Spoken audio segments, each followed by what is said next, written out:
여러분 안녕하십니까. 뉴스와이드 시작하겠습니다. 어제 저녁에요. 한미가 극적으로 관세 협상을 타결했죠. 경주 현장을 직접 연결해서요. 대통령실의 설명을 들어보도록 하겠습니다.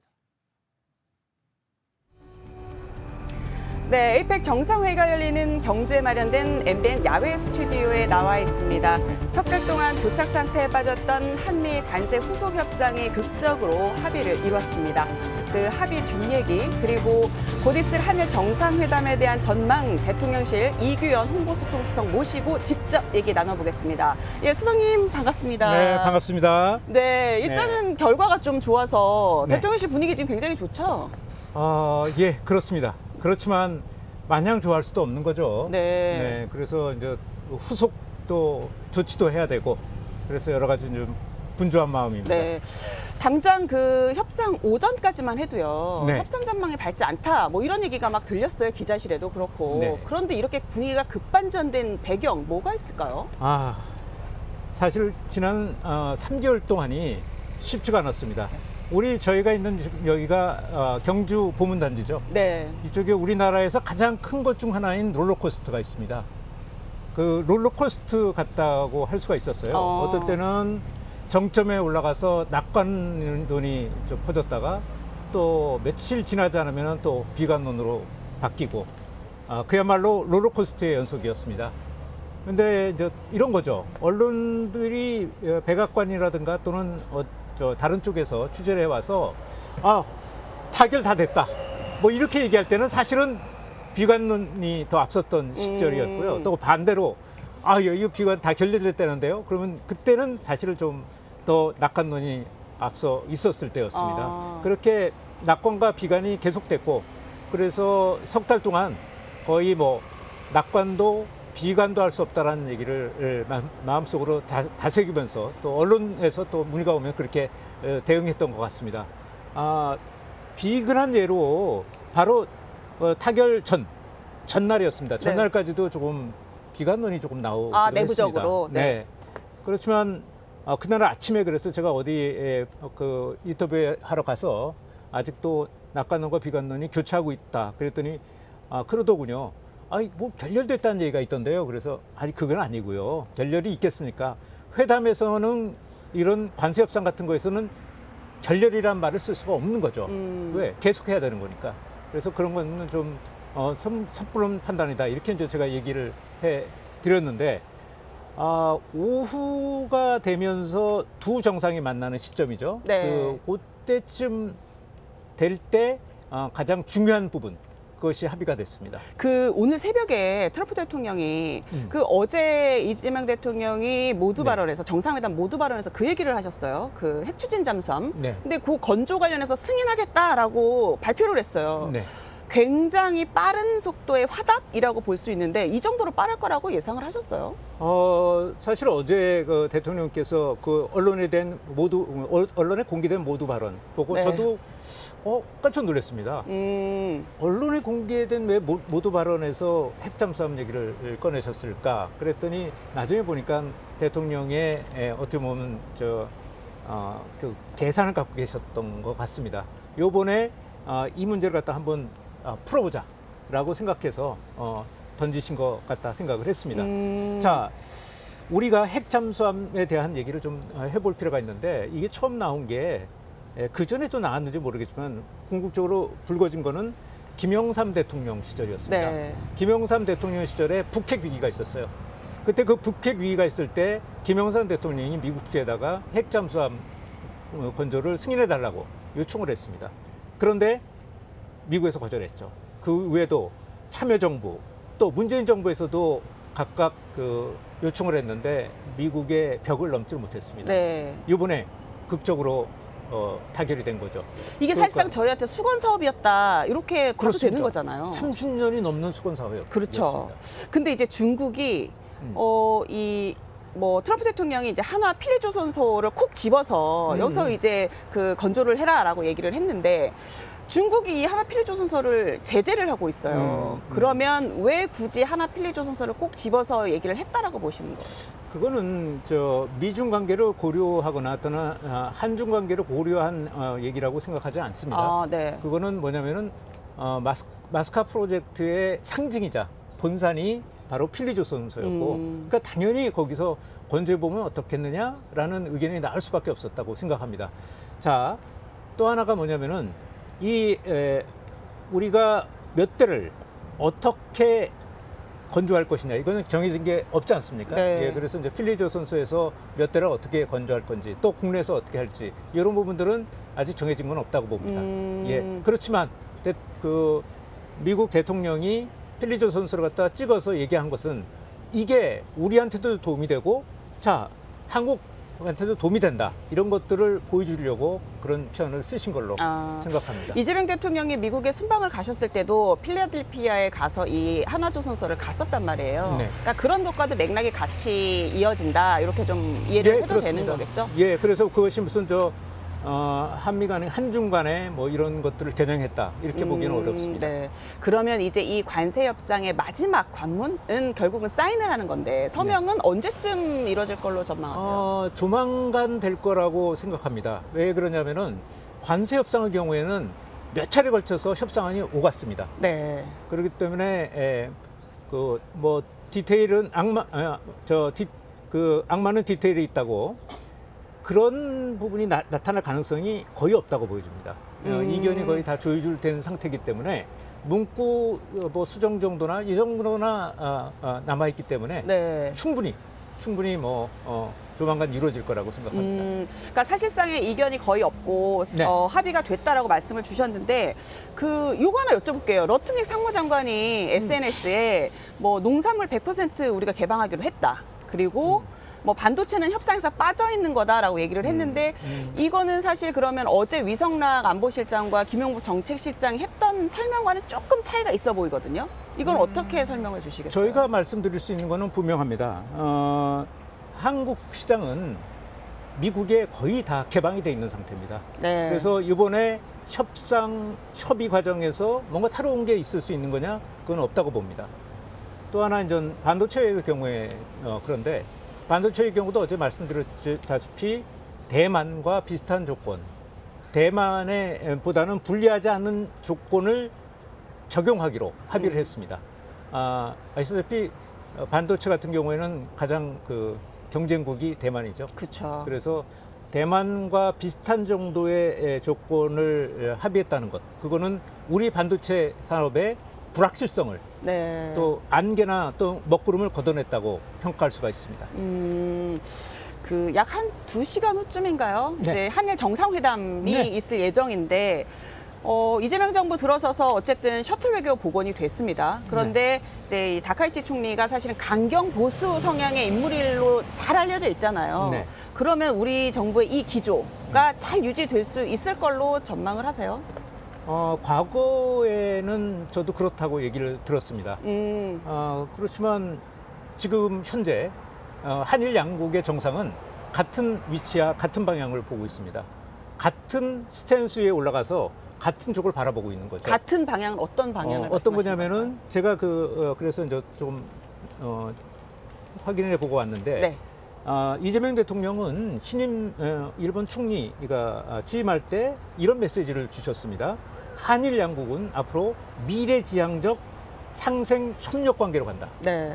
가고 싶다. 이거를 희망하셨고요. 일본 총리도 또 이런 얘기를 했어요. 한일 관계는 미래지향적 안정적 발전 관계로 가고 싶다. 이렇게 얘기를 했습니다. 네. 두 분이 다 공통점이 뭐죠? 미래지향적입니다. 미래파죠, 미래파. 과거에 얽매이지 않고 미래를 향해서 관계 발전을 위해서 노력하겠다. 네. 똑같은 미래를 보고 있다고 생각합니다. 이 다카이치 총리가 사실은 선거 때는 조금 강경한 발언도 했지만, 총리로 당선이 되고 나서, 그러니까는 이제 한국에 대해서도 조금 유화적인 메시지를 내기는 했어요. 이재명 대통령을 당장 가서 만나고 싶다라던가 협의를 네. 좀 하고 싶다는 얘기를 했는데, 그게 사실상 양국 관계를 진전하는 실질적인 속마음이다, 이렇게 보신다고 해석을 해도 될까요? 또 하나가 한번 보십시오. 네. 지금 현재 국제 무역 질서 또는 안보 질서가 그냥 굉장히 급변하고 있지 않습니까? 그렇죠. 그런 과정에서 사실 가장 중요한 글로벌 파트너가 꼽는다면 누가 되겠습니까? 한국이나 일본의 입장에서도 서로 양국이 될 거라고 생각합니다.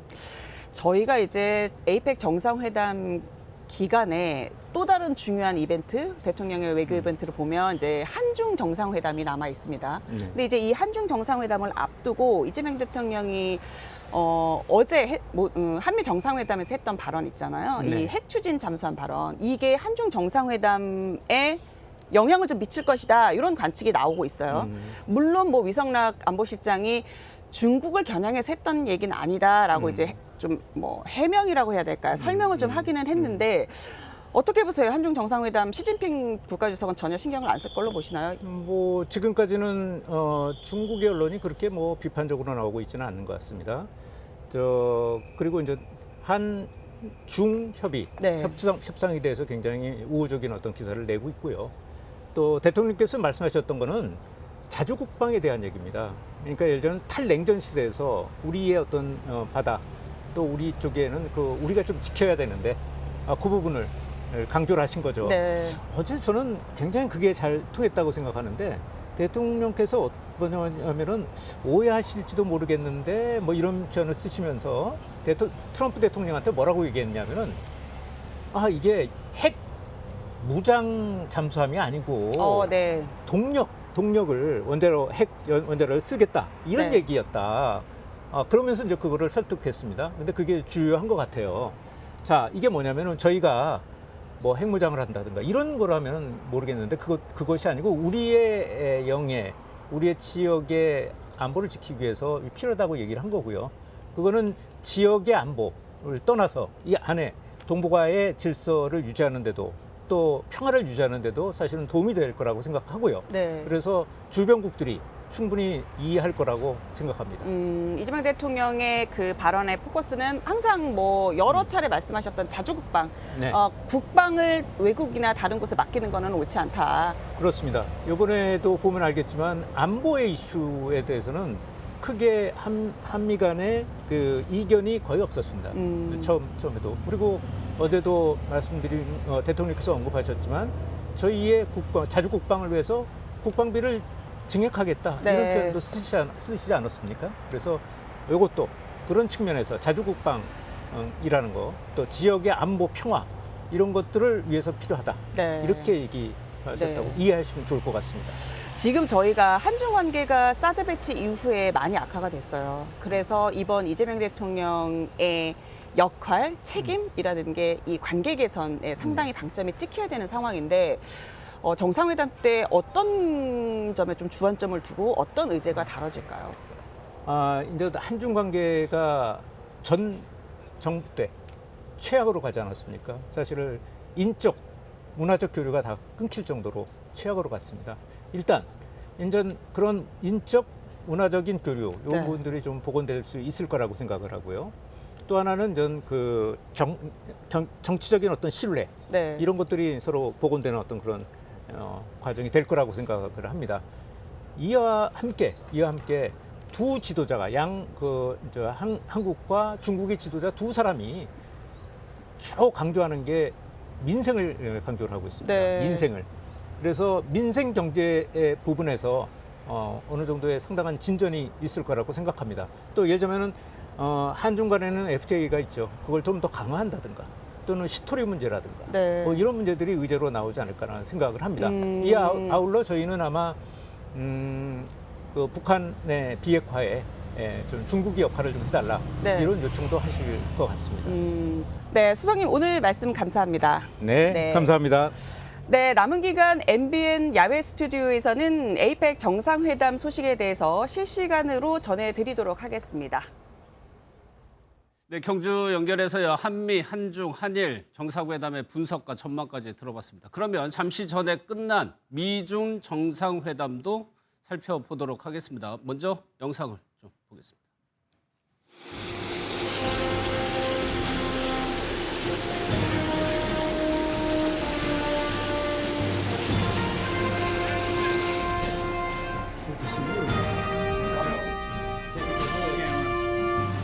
Very, very distinguished and respected president of China.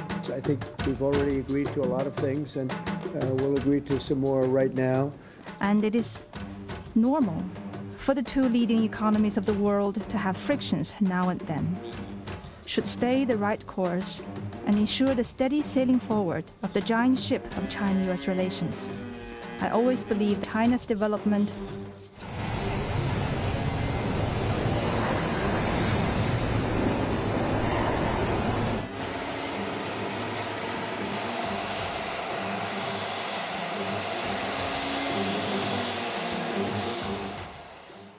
네, 세 분과 자세히 짚어보겠습니다. 정가림 호소대 교양학부 교수, 엄태윤 한양대 국제대학원 겸임교수, 장가희 MBN 기자 나오셨습니다. 어서 오십시오. 네, 예. 안녕하세요. 일단은 트럼프 대통령은 시진핑 주석을 1시간 40분 정도 만나고 미국으로 돌아갔습니다. 돌아가면서 여러 가지 얘기를 쏟아내고 있어요. 회담 전하고 회담 후하고 사실 세계에 관심이었거든요. 두 정상이 어떤 표정을 짓고 어떤 말을 할까? 네. 분위기가 어떻습니까? 사실 개인적으로 봤을 때는 네. 트럼프의 태도가 어제하고는 굉장히 많이 달랐던 것 같아요. 저도 좀 느꼈어요. 네, 이게 예. 확실히 오늘은 좀 긴장을 하는 게 느껴졌고 트럼프 대통령이 좀 적극적으로 나오니까 시진핑 주석은 조금은 좀 어색해하는 모습을 저희가 볼 수 있었거든요. 예. 두 정상이 지난 2019년에 일본에서 이 G20이 열린 이후에 만나서 6년 4개월 만에 만났기 때문에 어색할 예. 수도 있지만 또 생각을 해보면 어제 이제 우리 측이 미국에 요구했던 그 핵 추진 잠수함 추진이 중국 입장에서는 사실 그렇게 반가운 일은 아니잖아요. 그렇죠. 왜냐하면 이재명 대통령이 어제 이렇게 얘기했습니다. 중국 잠수함에 대한 추적에도 한계가 있다라고 분명히 명시를 했기 때문에 예. 중국 입장에서는 굉장히 좀 불편할 수 있는 대목이고요. 또 이재명 대통령이 과거에 중국의 쎄쎄, 대만에도 쎄쎄 하겠다 이렇게 했던 말과 다르게 예. 현재 상황에서는 한미 동맹이 굉장히 좀 공고하게 이루어지고 있는 점 이런 점들이 시진핑 주석의 입장에서는 조금 불편하지 않았을까라는 생각이 들고 또 반대로 트럼프 입장에서 좀 적극적이었던 건 예. 이 잠수함이나 드론 또 전자제품에 들어가는 이 히토류의 세계 공급량의 90%를 중국이 쥐고 있거든요. 그렇죠. 그렇기 때문에 이 통제력을 무기화하게 되면 트럼프 입장에서는 내년에 중간 선거를 앞두고 자신 트럼프 2기에 대한 평가를 받아야 하는데 예. 김정은 국무위원장 못 만났죠. 그런데 또 중국과도 뭔가 협상의 결과가 없으면 예. 뭔가 자신이 들고 갈 성과가 없게 된단 말이죠, 미국에. 이렇기 때문에 조금은 조급한 마음에서 좀 더 적극적인 모습을 보이지 않았다. 이렇게 예. 보고 일단 있습니다. 시 주석이 좀 담담하다고 표현할까요? 좀 무관심한 네. 표정을 우리나라에 빗대서 좀 분석을 했는데 그 부분은 뒤에서 다시 한번 볼 텐데 그럼 두 분께 한번 여쭤볼게요. 사실 트럼프 대통령이 좀 더 적극적인 모습을 보이긴 했습니다. 시 주석이 차를 타러 가는데 거기까지 가서도 계속적으로 얘기를 하고 특유의 그런 제스처도 더 많이 사용을 하고 그러면은 우리 엄 교수님이 보시기에는 지금 트럼프의 성적표를 어느 정도로 지금 보세요 오늘 회담? 트럼프 대통령 같은 경우는 아주 그래도 성과가 만족스럽다고 좀 보고 있습니다. 왜냐하면 만족스러울 네, 것이다. 아시아 예. 순방할 때 일단 일본에 들려서 새로 그 일본의 총리가 된 분하고 그 미일 동맹을 또 하겠다고 강조했고요. 또 기존에 일본이 그 미국에 그 투자한 5,500억 달러에 대해서 구체적으로 어떻게 투자할 것인가 발표를 했습니다. 예. 바로 그 후에 이제 한국에 들어와서 어제 이제 한미 정상회담에서 어쨌든 우여곡절 속에 정격적으로 타결을 받아서 예. 트럼프 대통령이 원했던 3,500달러를 투자 받을 수 있게 되었습니다. 물론 예. 세부 내용은 바뀌었지만요. 그리고 이재명 대통령한테 극진한 대접을 받았고요. 특히 뭐 천마청 군관까지 받고 무화 대훈장 아주 뭐 국빈 대접을 받으면서 이거는 트럼프 대통령한테 아주 만족스러운 결과였단 말입니다. 예. 근데 그거에 이어서 이제 오늘 그 미중 정상회담 자리에서 트럼프 대통령이 원하는 거는 이거였죠. 가장 중요한 거는 히토류 문제를 해결하는 거고요. 예. 두 번째는 대두 문제입니다. 히토류 같은 경우는 완전히 중국의 공급망을 다 장악을 했기 때문에 특히 이번에 그 미중 정상회담을 앞두고 시진핑 주석이 더 강경한 히토류 수출 통제를 했어요. 예. 그 이 말은 뭐냐면 히토류 자체 수출뿐만 아니라 반도체에 들어간 히토류 아니면 그 반도체 어떤 만드는 장비, 테스트 장비 거기에 들어가는 히토류까지 꼼꼼히 점검해 보겠다. 예. 제가 이 말을 들었을 때 마치 바이든 정부 때 초기에 중국에 대해서 바이든 대통령이 중국에 대해서 반도체 칩도 수출하지 마, 반도체 기술도 수출하지 마, 반도체 장비도 수출하지 마라는 말이 연상이 됐어요. 예. 그만큼 시진핑 주석이 강경하게 대응했다는 거죠. 예. 그래서 그 트럼프 대통령 같은 경우는 사실 이 히토류가 없으면은 아무것도 할 수 없는 상황입니다. 근데 요번에 그 말레이시아에서 고위급 회담 때 일단은 그 타결을 받잖아요. 예. 시진핑 주석이 일단 한 발 물러서서 1년간 유예 기간을 주겠다. 그리고 또 뭐 그 대신 그 바터제로 미국에서도 그러면 그 중국이 두려워하는 관세 100% 우리 처리하겠다. 예. 일단은 그분의 서로 양측이 만족스러운 관계고요. 알겠습니다. 일단 네, 그런 그러면은 상황입니다. 정 교수님, 중국 시진핑 주석의 입장에서는 오늘 회담이 성공적이었다고 평가할까요? 뭐 나쁘지 않았다라고 봅니다. 나쁘지 왜냐하면은 전략적인 어떤 타협을 이뤘다라고 보는데요. 네. 앞서 엄 교수님께서도 히토류의 문제를 얘기했지만 히토류 사실 7가지입니다. 올 1월 초에 중국이 관련된 사항을 이미 발표를 했고 얼마 전에도 그 내용을 중복한 적이 있습니다. 그래서 히토류 문제는 미국에서 뭐 새롭게 부각된 문제도 아니고 다 예상됐던 문제이고, 그리고 아마 관건인 것은 수출 지향형의 산업 구조를 가지고 있는 중국의 입장에서 보게 되면은 관세를 조금이라도 더 낮추는 것이 수출 지향의 어떤 산업 구조를 갖고 있는 중국에게는 굉장히 유리한데 예. 펜타닐 문제를 다시 언급했다라는 겁니다. 그리고 그 문제도 뭐 흥정을 할 수 있는 부분이라 그러는데 지금 아시다시피 55%의 관세를 중국이 물고 있거든요. 펜타닐 문제만 없더라도 20%가 줄기 때문에 상당한 효과가 있는데 이미 상호 간의 어떤 말레이시아에서의 협정을 통해 가지고선 긍정적인 방안을 도출해냈다. 네. 사실 제가 봤을 때는 이 지금 중국과 미국의 이번 무역은 보통 뭐 사자성어로 얘기하면 각자 무치라고 얘기할 수 있습니다. 뿔로 받고 싶은데 이는 없고 한쪽은 이는 있는데 뿔이 없는 그런 상황이다. 그래서 한 손은 둘 다 손을 잡으면서 협력의 네, 필요성에는 공감을 하지만 상대방을 공격하기에는 치명적인 일탄은 없다라는 것입니다. 예. 그래가지고 트럼프 대통령이 그랬습니다.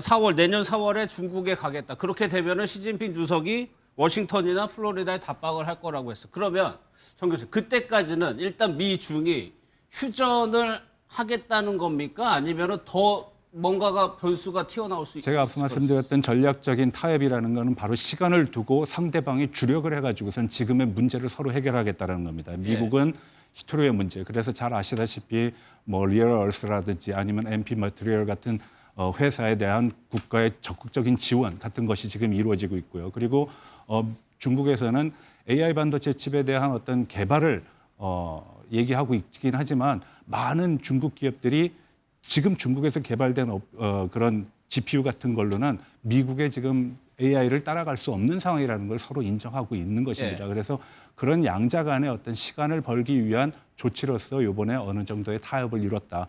그것이 이제 4월 달에 그리고 또 중간선거에 그리고 중간선거 이후에 양자 간의 협의 과정에서 누가 더 선점을 하고 우위를 점하느냐에 따라서 변수는 존재한다고 봅니다. 네. 알겠습니다.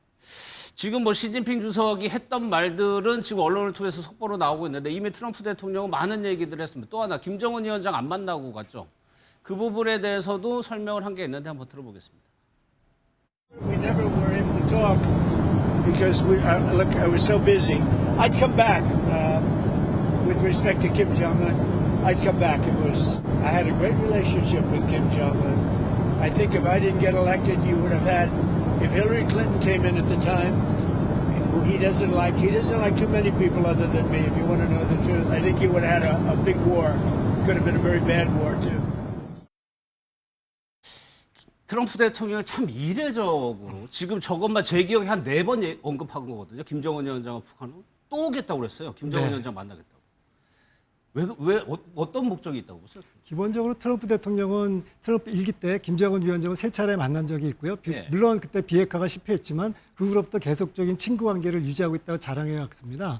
그래서 사실 트럼프 대통령은 이번에 미국에서 이제 아세안 순방할 때도 계속 김정은에 대해서 구애를 수위를 점점 더 높여왔거든요. 기본적으로 저는 그 두 가지입니다. 하나는 일단 트럼프 대통령이 전 세계 분쟁 지역의 해결사로서의 지금 위치를 노리고 있고요. 예. 또 노벨 평화상을 받기로 굉장히 원하고 있습니다. 그래서 트럼프 대통령이 일본 방문했을 때 일본 총리도 그 노벨 평화상을 트럼프 대통령을 추천하겠다 해서 굉장히 기분이 좋았거든요. 그러니까 당연히 트럼프 대통령은 지금 여러 가지 분쟁 중에 하나인 한반도 문제를 종식시키거나 아니면은 해결하는 생각을 갖고 있기 때문에 그런 지도자의 모습을 보이기 위한 것이죠. 그러니까 트럼프 대통령의 생각은 이번에 짧은 기간이지만 진지하게 비핵화를 위한 대화가 쉽지 않겠다는 걸 알고 있었고요. 다만 김정은 위원장을 만나도 적어도 이벤트 성격의 어떤 전 세계에 보여줄 수 있는 또 미국에 보여줄 수 있는 그런 효과를 얻을 수 있겠다고 생각한 거고요. 그리고 길게 봐서는 앞으로 이제 그걸 계기로 해가지고 북한과 같이 그 미북 회담에 그 지속적으로 한번 시도해보려는 그런 생각을 가지고 있었을 거로 생각이 다음을 됩니다. 위한 포석도 좀 네. 걸려 있었고요. 그러면서 트럼프 대통령이 뭐라고 했냐면 내가 여기에 온 거는 사실 미중 정상회담 때문인데 김정은 위원장을 내가 여기서 만나게 되면 중국에 결례되는 거 아니냐 이렇게 또 결과적으로 얘기를 했단 말이에요. 네. 정 교수님 이거 어떻게 해요? 굉장히 전략적인 발언을 한 거죠. 네. 북한의 어떤 위상을 상당히 높여놓는 거고 또 중국에 대한 어떤 견제 그리고 중국이 북한 문제로 인해서 굉장히 좀 어색하거나 그리고 이 문제를 풀어감에 있어서 좀 한계를 느끼는 그런 모습을 재현하고 싶었을 것입니다. 예. 과거 트럼프 1기 때 그런 현상이 나타났었거든요. 김정은이가 미국과의 어떤 그 교류 과정 속에서 중국은 상당히 궁금한 게 많았습니다. 하노이에 갈 때도 마찬가지였고 싱가포르에 갈 때도 마찬가지였고 그러한 조바심을 계속 자아내는 거 그거 굉장히 좀 전략적인 선택이라고 봅니다. 이번에도 시진핑 주석과 트럼프가 만났을 때 트럼프가 귓속말을 하는 장면이 나왔거든요. 예. 저는 이것도 굉장히 전략적인 제스처라고 봅니다. 시진핑 주석이 알아들었을까요? 그걸 별 영어로 얘기를 안 얘기했을 거 해도 아니에요? 상당히 많은 사람들 하여금 굉장히 많은 생각을 하게끔 하는 그런 여지를 남긴다는 측면에서 보면은 자그마한 제스처지만 정치와 외교에서는 자그마한 제스처는 없다라고 얘기하거든요. 예. 그런 측면에서 보면은 굉장히 전략적이었다라고 봅니다. 사업가 출신의 정치인 트럼프 대통령과 시 주석이 만나기까지 사실 두 강대국이어서 그럴까요? 장관님 기자, 어제 밤까지만 하더라도 경주에서 만나는 거냐, 부산에서 만나는 거냐. 백악관에서는 어제 경주에서 만난다고 발표를 했거든요. 네. 혼란이 있었어요. 그렇습니다. 그런데 어찌됐든 이 부산을 택하게 된 건, 예. 또 공항을 택하게 된 건 굉장히 좀 실용적인 선택이었다. 저는 이렇게 보고 있습니다. 왜냐하면 김정은 위원장을 못 만나게 된 트럼프 대통령은 이제 미국으로 가야 하고 또 시진핑 주석은 한국에 와야 와야 하고 되고. 그렇기 예. 때문에 두 사람이 드나들 수 있는 장소가 바로 공항이잖아요. 그래서 굉장히 실용적인 선택이었다고 보고 또 하나는 그 김해공항에 있는 공군 시설 나래마루 여기서 만났는데 이곳이 2005년에 부산 에이펙 당시에 국빈 영접을 위해서 마련된 곳이라고 해요. 그래서 이름 말하자면 이제 군사 시설인데 그렇기 때문에 보안, 경호 이런 것에 모두 다 유리하기 때문에 아주 좋은 적합한 장소를 실용과 안보라는 점에서 모두 다 맞게 만나지 않았나 이렇게 해석하고 예. 있습니다. 그래서 홍콩 언론에서는 전례 없이 해외 군사기지에서 만났다 이렇게 평가를 했어요. 정상회담이 시작되기 전에 광경을 한번 보면은 이것도 조금 이례적인데, 원 교수님. 트럼프 대통령이 무려 시진핑 주석이 도착하기 40분 전에 그 나레마루라는 곳에 와 있었습니다. 우리나라 대통령도 마찬가지죠. 미국 대통령이 엄청나게 바쁜 사람인데 미리 와서 기다린다는 것도 상당히 이례적이거든요. 이건 어떤 의미가 있다? 사실 이게 의전을 그런 각국의 정상들이 만날 때는 되게 따지죠. 예. 그래서 가급적인 두 정상들이 같이 조우할 수 있는 시간을 맞추는데요. 거의 비슷하게 들어오죠. 네, 근데 이번에 같은 경우는 트럼프 대통령이 아마 회담을 끝나고 그 시진핑 주석을 만나기 전까지 시간이 조금 여유가 있었던 것으로 생각이 되고요. 또 다른 측면에 봐서는 그만큼 그 트럼프 대통령이 시진핑과의 정상회담에 굉장히 공을 들이고 있다라는 네. 모습을 보일 수가 있습니다. 그래서 어쨌든 그만큼 절실하다는 표현일 수도 있겠죠. 왜냐하면은 뭔가는 건져 가지고 가야 되는데 예. 서로 이렇게 갈등을 표출하는 그 모습을 보이기가 싫을 것으로 생각이 됩니다. 알겠습니다. 한미 회담, 한미 그 관세 협상에서 앞서 뭐 잠깐 짚어보긴 했지만 반도체 부분이 러튼직 상무장관하고 우리 발표하고 좀 가장 극명하게 다른 부분이에요. 걱정되는 부분은 그겁니다. 미국이 반도체 관련해서 합의에 포함되지 않았다는 얘기가 나중에 추후 협상할 때 이 반도체를 무기로 해가지고 또 우리를 혹시나 괴롭히지는 않을까라는 걱정이거든요. 그 부분은 어떻게 보세요? 저는 사실 그럴 가능성도 없지 않다고 봅니다. 왜냐하면은 지금 트럼프 정부의 반도체 정책이 오락가락하고 있습니다. 그래서 어쨌든 한미 통상 협상을 할 때도 뭐 미국에 투자하면은 그 관세가 제로다 아니면 100% 부과하겠다. 근데 최근엔 또 이런 얘기를 하고 있습니다. 예. 그 미국에 있는 IT 기업들이 외국에서 반도체를 수입할 때 그만큼 자국산 반도체를 수입해야 된다. 뭐 이렇게 자꾸 여러 가지 반도체를 미국에 있는 반도체를 미국이 통제하려는 그런 모습을 보이고 있고요. 또 예. 얼마 전에 같은 경우도 지금 바이든 정부에서 우리나라 기업 대만에다 보조금을 준 게 있지 않습니까? 트럼프 대통령이 들어와서 그 보조금에 대해서 불만을 표출하고 특히 인텔 같은 경우에는 보조금 지급 대신 그 10% 지분을 확보를 했는데 그 이어서 삼성전자나 SK하이닉스, TSMC에다가 그 지분을 확보하려는 얘기를 상부장관이 했거든요. 예, 예. 그래서 뭔가는 이 반도체에 대해서 집착이 강하고 통제를 강화하려는 생각이 있다고 저는 그렇게 생각이 됩니다. 알겠습니다.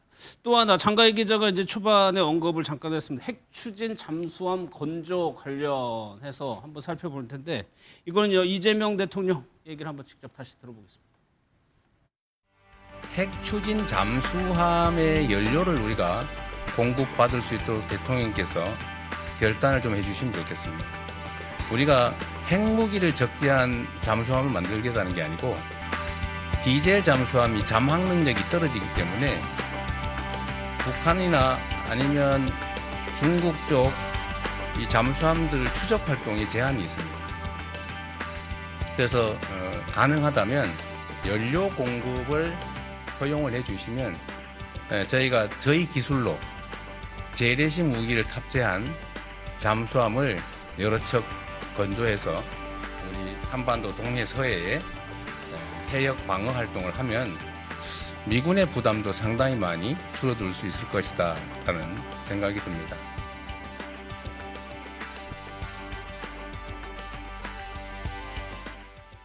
그래서 트럼프 대통령은 건설을 이제 만드는 거를 승인을 했습니다. 사실 이재명 대통령의 어제 설명은 미국 트럼프 대통령의 맞춤형 설명이었는데 정 교수님 여기서 네. 아까 보셨지만 중국의 잠수함 추적에 제한이 있기 때문에 핵 추진 잠수함이 필요하다고 설명을 했습니다. 네, 그렇습니다. 이 부분을 중국이 어떻게 받아들이냐가 문제입니다. 네, 일면 뭐 기분 좋아할 리는 없겠죠. 자국의 이름을 분명히 이제 거론을 한 것이니까요. 보통 외교에서 제3국에 대한 거명은 하지 않습니다. 그렇지만 지금 현 상황, 동북아의 현 상황을 보게 되면은 비대칭 전략에 대한 어떤 차이가 점점 벌어지고 있는 것이 사실이거든요. 예. 우리는 핵을 못 가졌고 북한은 핵을 가졌고 또 북한은 전략 핵 잠수함을 통해 가지고 우리를 공격하겠다고 공공연하게 얘기하고 있습니다. 잘 아시다시피 중국 같은 경우에는 동경 124도까지 안으로 들어와 가지고선 자국의 어떤 영해를 강조하고 있고 시설물들도 10여 개 이상 설치를 해놓은 상황입니다.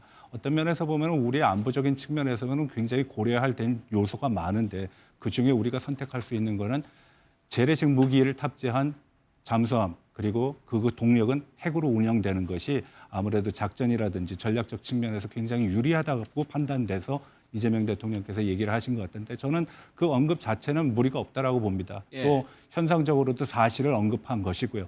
다만 이 과정에서 보다 세련된 과정, 세련된 언어를 사용하는 방법도 좋은 방법일 수 있었을 것이다라고 생각을 합니다. 근데 트럼프 대통령이 승인은 했지만 그거를 미국에 있는 필리조선소에 와서 만들려고 조건을 네. 내걸었습니다.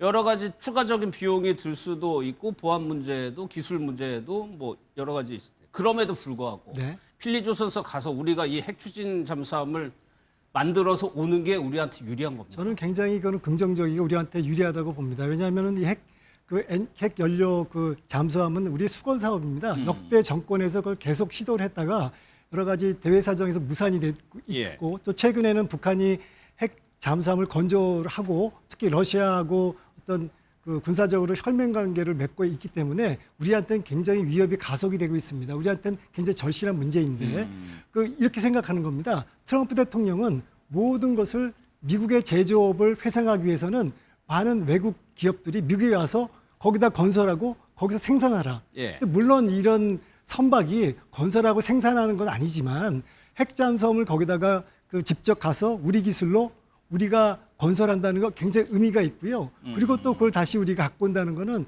이거는 어떤 장기적인 안목에서 한국과 미국의 상업적 측면이 아니라 해군 군사력 측면에서 획기적인 일이라고 봅니다. 제가 추가적인 보충을 좀 해드리겠습니다. 필리조선소는요 잠수함을 만들 수 있는 능력을 가진 도크가 없습니다. 그렇죠. 예, 그래서 이거는 지금 현실과 이상을 지금 혼돈하고 있는 어떤 발언의 결과라고 저는 봅니다. 이게 미국에서 만들고 싶다 그래서 만들 수 있는 것도 아니고 그래서 이 문제는 추후 협의가 좀 필요한 부분이라고 봅니다. 왜냐하면은 기대와 이상은 당연히 필리에서 만드는 게 맞겠죠. 그런데 현실은 그렇지 못하거든요. 이게 예. 잠수함이라는 게 굉장히 특수한 것이고 또 잠수함의 뭐 운문이라든지 보안 관계된 것도 굉장히 중요한 것들이 많기 때문에 이게 우리가 그냥 일반 상선을 만드는 그런 과정은 아니다라는 걸 말씀드리고 싶습니다. 예, 그래서 추가적인 협의가 좀 필요하다는 얘기가 자연스럽게 나오고 있는 것 같습니다. 이제 정상회의 주변 얘기를 좀 할 텐데 트럼프 대통령이 유일하게요, 우리 고위 관료 중에 한 명을 콕 집어가지고 이름도 정확하게 알더라고요. 칭찬을 했습니다. 그 영상을 좀 보겠습니다.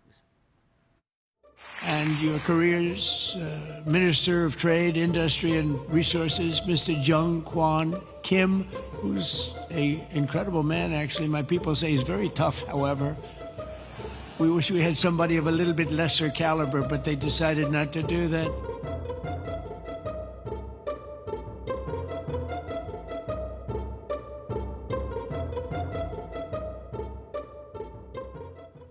트럼프 대통령이 김정관 장관의 이름을 콕 집어서 저렇게 언급했는데 글쎄 협상 과정에서 굉장히 인상적이었다고요. 그렇습니다. 트럼프 대통령의 특징이 하나 있는데요. 자신이 기업가였고 자신이 협상가기 때문에 상대방도 좀 쉽게 물러서지 않는 사람에게 좀 더 나은 점수를 주는 그런 경향이 있습니다. 그래서 각자 국익을 위해서 나라를 대표해서 나왔는데 트럼프 대통령 입장에서는 작은 나라라고 하더라도 그래도 최선을 다해서 자국의 이익을 좀 지켜내는 협상가가 트럼프 대통령이 보기에도 좀 더 빛이 나지 않았나. 오히려. 네, 저는 그렇게 보고 있고요. 그리고 김정관 장관도 그렇고 저희가 정부를 취재를 해보면 속된 말로 이번 협상에서는 좀 버티기 전략을 썼다라고 하더라고요.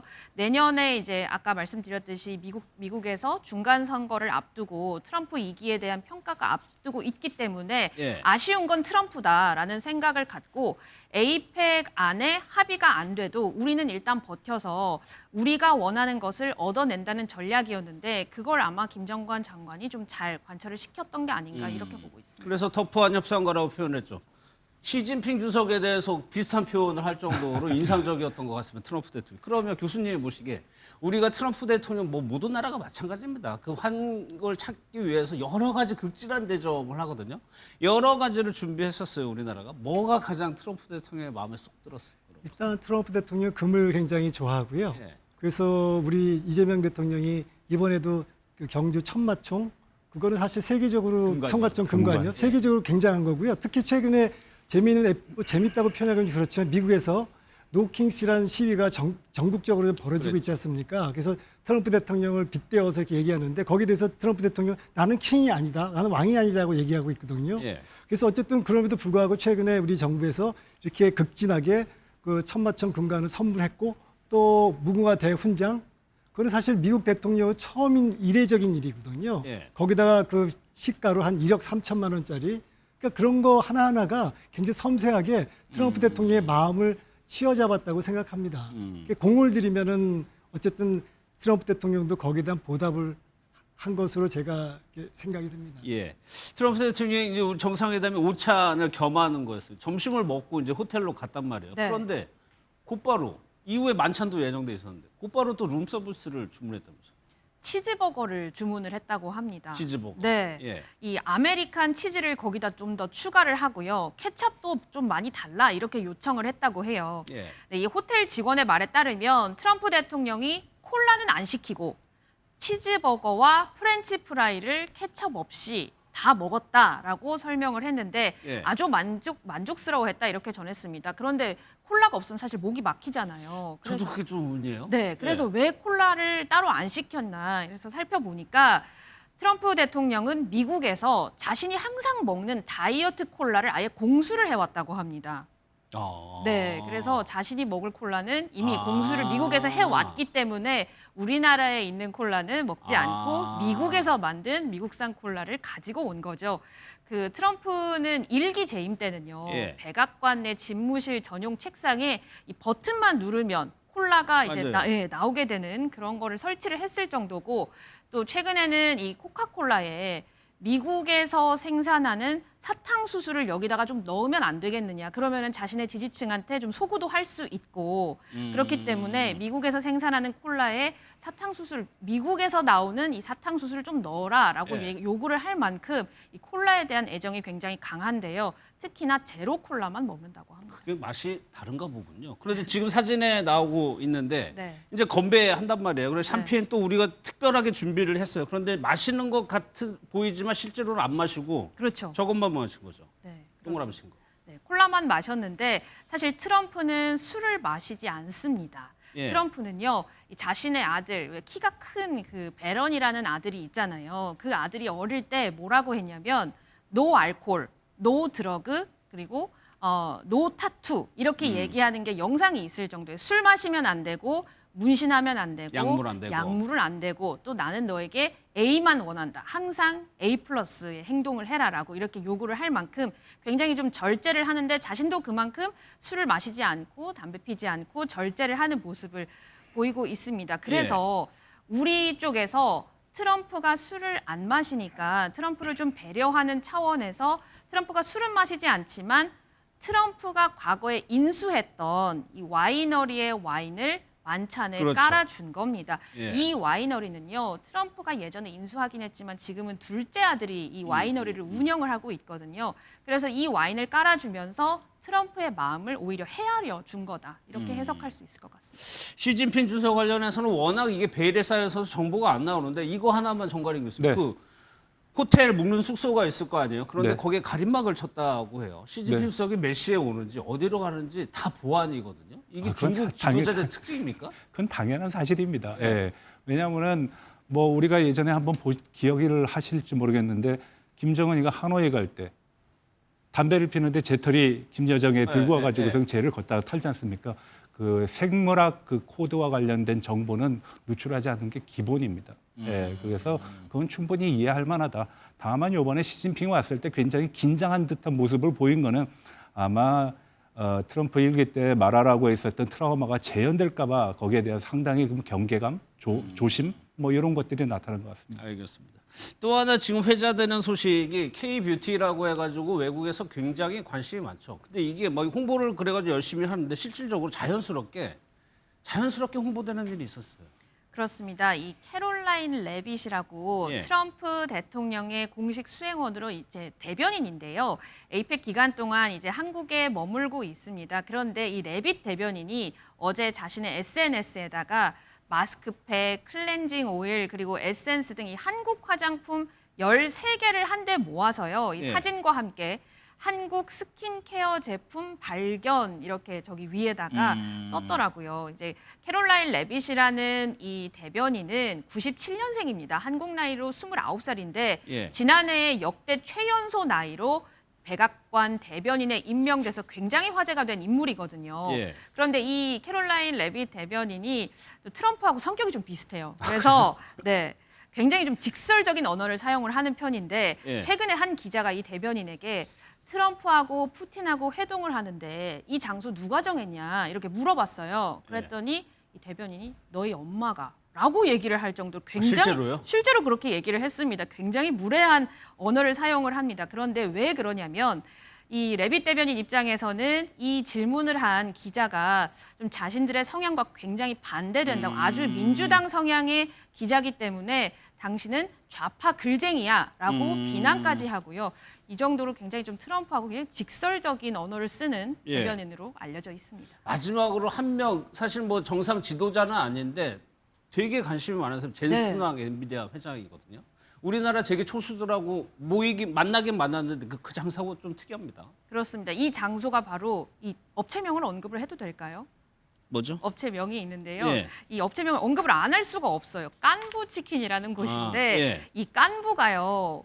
저희가 왜 하필 치킨집이 우리나라에 맛있는 치킨집이 정말 많은데 예. 젠슨 황이 선택한 치킨집이 왜 깐부 치킨일까 생각을 해보니 깐부는 우리가 이제 친구를 뜻하는 이 오래전부터 쓰던 은어인데 예. 넷플릭스 드라마 오징어 게임 아시죠? 이 오징어 게임에서 우리는 깐부잖아라는 대사로 이게 세계적으로 이 깐부라는 말이 유행이 됐어요. 네. 그래서 아마 이 젠슨 황이 그런 의미로 이재용, 정의선, 그리고 젠슨 황, 우리가 셋은 친구다라는 의미까지 좀 담지 않았느냐 이렇게 좀 해석을 할 수 있을 것 같고 왜냐하면 또 이번 회동이 엔비디아의 제안으로 지금 추진이 된 거거든요. 예. 그래서 뭐 넷플릭스의 영향도 있을 것 같고 우리가 좀 셋이 함께 이제 화합한다라는 단순한 친목이 아니라 뭔가 좀 이 한국과 미국 양국의 뭐 세계 반도체 또 모빌리티 산업을 대표하는 이 강자들이 모여서 뭔가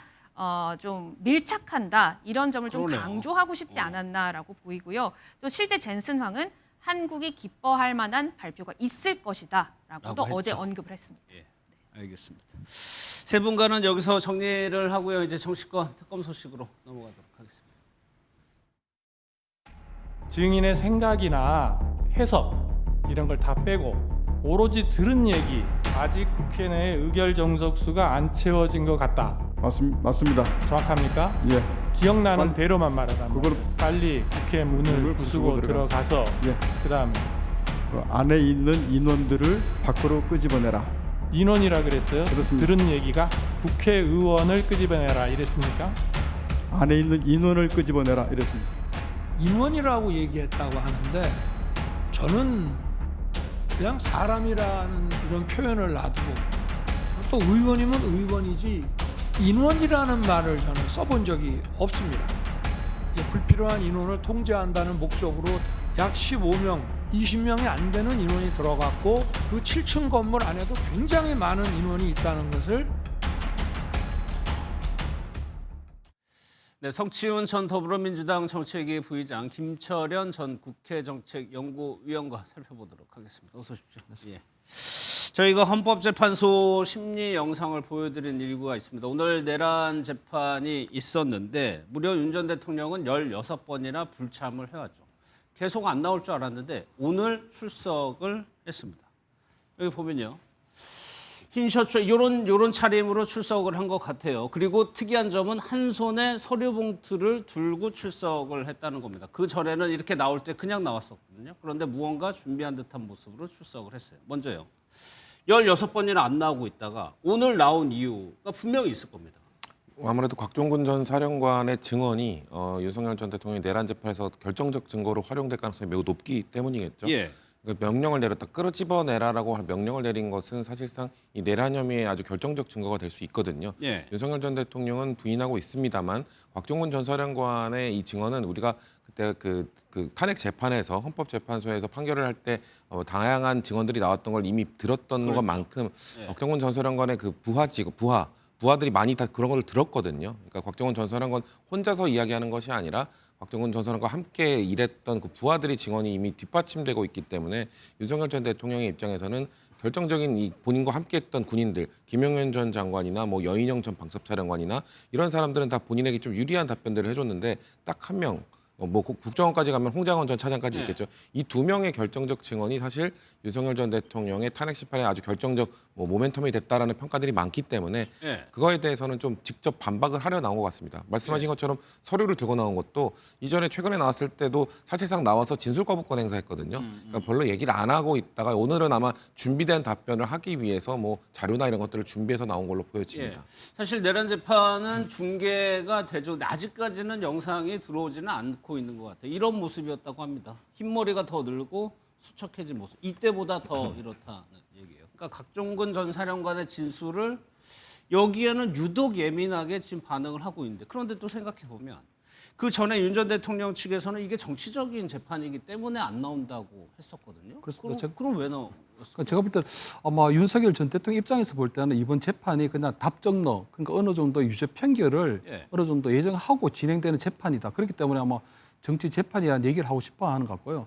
다만 그 곽종근 전 특수전 사령관 같은 경우에는 가장 강력한 핵심 증거이기도 하지만 가장 약한 고리이기도 하거든요. 약한 고리? 왜냐하면 윤석열 전 대통령 입장에서 볼 때는 곽종근 전 특수전 사령관이 검찰에서 수사를 받기 전에 그때 당시에 보면 민주당의 김병주 의원 유튜브에 출연을 해서 이런 지수를 합니다. 그때 요원을 끌어내라 이런 얘기를 하니까 옆에 있던 김병주 의원이 요원이 아니고 의원이야라고 정정을 해주거든요. 그리고 난 이후에 곽종근 전 그 사령관이 그다음부터는 의원이라는 얘기를 하고 대통령이 지시가 있다는 얘기가 있었고 또 헌법재판소에 가서 그때 탄핵 심판할 때도 보면 곽 전 사령관이 인원이라는 얘기를 하거든요. 예. 그래서 아마 그때 문영배 헌법재판소장이 인원인지 요원인지 의원인지를 좀 분명하게 하라고 하는데 그때 인원인지 의원인지 조금 불확실한 얘기를 했기 때문에 아마 윤 전 대통령 입장에서 볼 때는 여전히 거기에 좀 미련이 있을 그렇습니다. 아마 이게 예. 의원인지 요원인지 인원인지 이 곽 전 사령관이 계속 진술이 오락가락했기 때문에 예. 충분히 이 부분은 민주당에 이 사람이 해요당했을 가능성도 높다. 또 민주당에서 가스라이팅을 당했다거나 아니면 지금 이제 공익 제보자 신분이기 때문에 아마 그런 여러 가지 것들로 해서 민주당과 입을 맞춰서 가능성이 있지 않을까. 예. 그렇다면 이것은 비상계엄 사태에서 굉장히 중요한 국면이 될 수 있다고 보이거든요. 왜냐하면 어쨌든 국회의원을 끌어내라고 하는 부분들이 국회에 투입된 병력들로 하여금 그러한 지시를 한 게 없는데 예. 곽 전 사령관이 잘못 알아들었다면 충분히 그 부분에 있어서는 부정을 할 수도 있기 때문에 아마 윤 전 대통령 입장에서 볼 때는 이 곽 전 사령관의 입장, 그 예. 진술을 어떻게든지 부정하고 이 부분을 탄핵할 수 있다면 본인이 이 비상계엄, 이 내란죄 혐의에 있어서는 굉장히 중요한 국면이다. 이래 판단한 게 아닐까 이렇게 그러니까 헌재에서 심리할 때 그게 이미 뭐 잘 받아들여지지 않았지만 다시 한번 이 재판에서 그 주장을 다시 한번 재판부로 설득하기 위해서. 그렇죠. 왜냐하면 헌법재판소에서는 그때는 대통령의 탄핵에 대한 심판이었기 때문에 그 예. 부분이 비상계엄, 뭐 국무회의나 이런 것들이 위헌적이었느냐, 불법적이었느냐, 또 국회 그 병력을 투입한 부분들이 이런 부분들이 이제 뭐 탄핵 요건이 되느냐 하는 부분이고 지금은 내란 범죄와 관련된 우두머리 혐의를 받고 있기 때문에 예. 이 부분에서 병력을 투입한 부분이 본인이 지시한 바가 없고 예. 김영현 전 그때 국방부 장관이 투입을 했고 전체 판을 짰는데 본인은 그러한 사실을 지시한 적이 없는데 곽 전 사령관을 잘못 이해하고 예. 했다. 한 이렇게 되면 내란 혐의에 있어서는 굉장히 또 다른 그런 국면으로 전개될 수도 있는 거거든요. 그렇기 때문에 저는 굉장히 좀 단단히 준비해서 오늘 예. 재판 임하고 있는 것이 아닌가 저는 이렇게는 보입니다. 그러니까 김경수 지사님 지금까지 저희는 이 내란 재판 이후에 정치적으로 윤 전 대통령 측에서 대하고 있는 걸로 알았는데 지금 법리적으로 한번 다시 따져보겠다는 취지로 해석하셨거든요. 가능성이 있다고 보세요? 법리적으로 따져보려면 결국 그 증거가 탄핵되어야 되거든요. 근데 전 증거가 탄핵될 가능성이 전 없다고 봅니다. 그러니까 요원이냐 의원이냐 인원이냐 이건 사실 그렇게 중요하지 않아요. 어떤 표현을 했느냐는 그렇게 중요하지 않은 게 만약에 윤석열 전 대통령이 주장하고자 하는 바대로 같이 갔던 요원들을 끄집어내라면 요원들을 왜 끄집어내라고 합니까? 철수하라고 하면 되는 그렇죠. 거죠. 그런 반론이 있었죠. 그렇죠. 그리고 예. 그 밑에 있는 부하 직원들의 증언에 따르면은 뭐 그리고 윤석열 전 대통령이 뭐 4명이서 그 팔다리를 집걸어도 끌어내라 이렇게 얘기했는데 요원들을 왜 그렇게 끄집어냅니까? 그렇기 때문에 뭐 인원이냐 그 단어의 표현에서는 실수가 있을 수 있는데 그리고 아까 우리가 영상을 봤던 윤석열 전 대통령이 본인은 평소에 인원이라는 표현을 써본 적 없다고 했는데 그 재판에서 그 증언 다음 증언 할 땐가 인원이라는 말을 바로 반복해서 썼죠. 썼었거든요. 네. 그렇기 때문에 그 말조차도 윤석열 전 대통령의 그 논거가 매우 궁색해지는 거를 우리가 다 봤기 때문에 이 논거나 이런 것들을 깨기는 어려울 겁니다. 그럼에도 글쎄요. 오늘 재판에서 윤석열 전 대통령이나 변호인 측이 어떤 논거를 가지고 왔을지 모르겠습니다. 아직 지금 밝혀진 바가 없기 때문에. 근데 지금까지 나온 바에 따르면 김 교수님께서 말씀하신 대로 윤석열 전 대통령은 나는 그렇게 말한 적 없고 곽정훈 전 사령관이 잘못 이해한 거다 아니면 거짓말하고 있다라는 주장을 해왔긴 했습니다만 예. 이번 재판에서도 저는 똑같은 논거로 그렇게 주장을 할 것인지는 잘 모르겠습니다. 예. 저는 이미 윤석열 전 대통령의 주장이나 이런 것들은 다른 사람, 그 다수의 사람들, 곽정훈 전 사령관 이외의 다수의 사람들의 증언에 의해서 탄핵됐다고 보기 때문에 예. 그것을 계속 밀어붙일지는 이 나오는 소식들을 좀 봐야 될 것 같습니다. 예, 또 하나 직접 무언가 서류를 들고 왔다. 그러면 직접 질의할 가능성도 있는 거거든요. 그 부분도 좀 궁금합니다. 또 하나가요. 윤 전 대통령이 재판이나 특검 조사에 출석하지 않는 것이 건강이 안 좋다. 구속적 보십니까요? 이때도 건강 얘기 엄청 했었죠. 그런데 그렇지 않다는 증언들, 보도들이 나오고 있습니다. 영상을 먼저 좀 보겠습니다. 윤 전 대통령께서는 당뇨병 진단을 받으셨고 또한 2023년 6월경에 당뇨 망막증 진단으로 황반부종이 동반돼서 이제까지 13차례 정도 안과 주사 치료를 받았고 마지막 치료를 받은 지 약 3개월이 지나서 치료를 하지 않으면 심한 당뇨 망막증으로 인한 실명 위험성이 있다라는 의사의 진단서와 소견서를 받았습니다. 현재 재판 때도 재판이 종료하고 나서 병원에 가셔서 시술을 받은 적이 있습니다. 물론 지금 김계리 변호사가 얘기하는 시점하고 이 증거 보도의 시점은 차이가 있습니다. 이거는 2월 달 얘기예요. 그러니까 면회를 갔나 봅니다. 여기 계신 분들이. 면회를 가니까 그 면회에서 했던 얘기들이 구체적으로 다 기록이 되죠. 어떤 얘기를 했냐면 술도 안 마시고 가식도 안 하니까 건강이 좋다. 건강이 좋아졌다. 오른쪽 눈에 뭔가 질환이 있었던 것 같습니다. 이것도 거의 없어졌다라고 면회를 온 사람에게 얘기를 했다는 겁니다. 글쎄요, 건강이 안 좋다는 얘기가 언제부터 나왔는지 정확하게 기억하지는 않지만 일단 본인 스스로도 건강이 좋아졌다고 구치소했을 때 얘기를 했어요. 사실 누군가의 건강 문제를 참 얘기하기가 좀 쉽진 않은 문제입니다. 예. 본인의 입장도 있을 수 있고 또 의사만이 그거에 대한 정확하게 알 수 있죠. 판단을 예. 내릴 수 있다고 저는 보기 때문에 다만 김계리 변호사의 이외에 지금 면회를 하고 온 저희 당도 아니고 국민의힘 당 사람들, 그러니까 뭐 추경호 원내대표나 이런 사람들이 면회하고 온 다음에 전부 건강은 좋다고 하더라.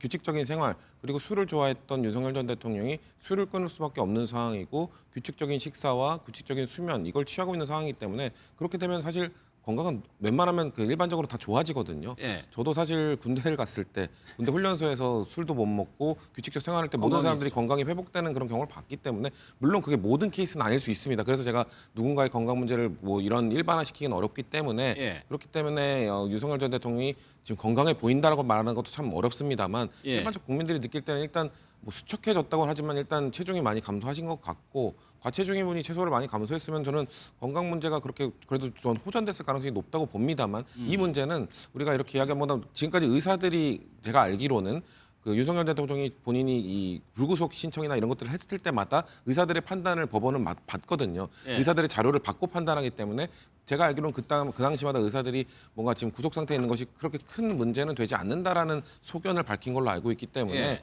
그걸로 검토를 봤을 때는 건강 문제가 그렇게 지금 심각한 상황은 아닌 거 아닌가라고 저는 예측해 볼 수 있을 것 같습니다. 예. 뭐 앞서 제가 말씀드렸던 시차가 좀 있어요. 지금 모습하고 이때 얘기하고 그 사이에 건강이 나빠졌을 가능성 또 있을까요? 제가 볼 때 뭐 구치소 생활이라고 하는 게 계속적으로 건강이 좀 나빠질 수 있는 상황은 보이고요. 아마 처음에는 굉장히 건강했던 오래되면? 예, 그렇습니다. 왜냐하면 예. 처음에 갔을 때는 아무래도 뭐 방금 얘기하신 것처럼 뭐 금주도 하고 좀 규칙적인 생활을 하게 되면 일시적으로는 건강이 조금 양호하게는 보이거든요. 예. 하지만 아마 그게 아마 탄핵 전이었을 것 같고 탄핵 이후에 보면 굉장히 좀 심리적 충격도 받았을 것이고 예. 또 믿었던 사람들이 또 배신도 하고 믿었던 사람들로 또 버려지기도 하고 하기 때문에 그런 여러 가지 심리적인 충격들이 구치소 생활을 계속 하면 할수록 건강이 나빠지는 건 맞다고 보이거든요. 예.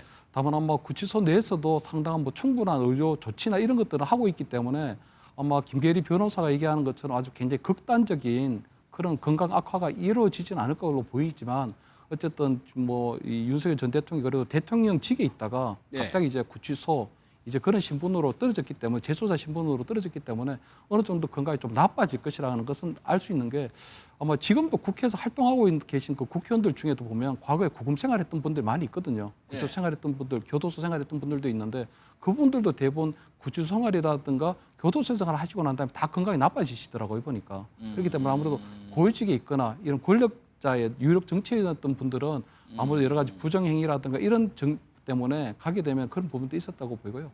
또 최근에 그 장동혁 대표가 김민수 수석 최고위원과 함께 그 윤석열 전 대통령을 면회를 했는데 네. 윤석열 전 대통령 입장에서 볼 때는 아마 특별 면회를 기대했던 것 같거든요. 좀 더 자유로운 분위기에서 아마 장 대표를 만나거나 김민수 수석을 만나고 싶었을 텐데 10분간 정도의 어떤 유리 칸막이 넘어서 보는 그런 일반 면회를 했거든요. 예. 그렇다면 저는 장동혁 대표가 그러한 면회 방식을 했는데도 불구하고 윤 전 대통령이 저는 받아들였다는 게 조금 좀 다르게 보는데 윤 전 대통령이 아마 이제는 국민의 힘으로부터도 이제 장동혁 대표로부터도 이제 멀어지는구나 하는 그런 심리적 충격을 저는 또 마찬가지로 받았다고 볼 수도 있는 걸로 보이거든요. 아, 오히려 장동혁 대표를 면회했을 때요? 왜냐하면 장동혁 대표가 특별 면회가 아니고 10분짜리 그 예, 유리 칸막이 예. 너머로 만나자고 할 때 윤석열 대통령이 그러한 일반 면회를 받아줬다는 것은 받아줬다는 이제 거구나. 국민의힘도 나하고 이제 멀어지는구나.